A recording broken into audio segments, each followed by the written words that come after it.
You mentioned about the steakhouse and about how with IRAs and Roth IRAs, you have complete sort of autonomy to do whatever the heck you want to do, whether it's funds, individual stocks, individual bonds, CDs. You can do whatever the heck you want to do with it. And primarily, as I said, people will do it when they retire, when they've left that job. However, there is something called an in-service distribution. What is an in-service distribution?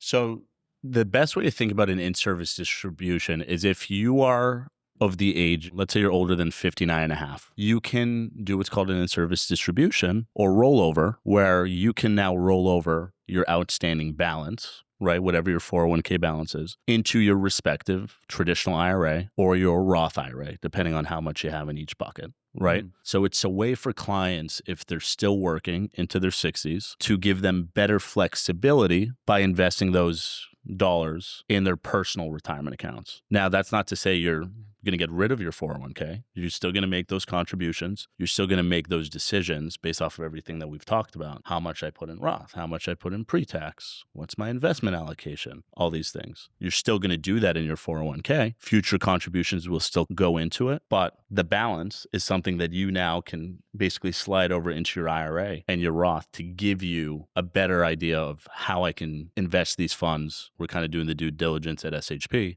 to say, okay, does this international fund match up with our expectations?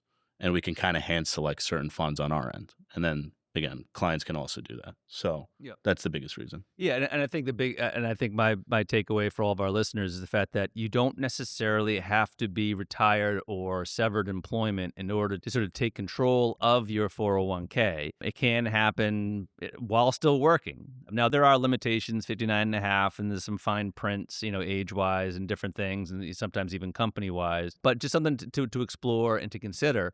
Because in a perfect world, we want to be sitting with you 2 years, 3 years prior to retirement just to get all of our ducks in a row. We consider things like in-service distributions. We consider different ways of getting more control and more of an alignment between your entire financial picture and what is, generally speaking, most people's biggest nest egg,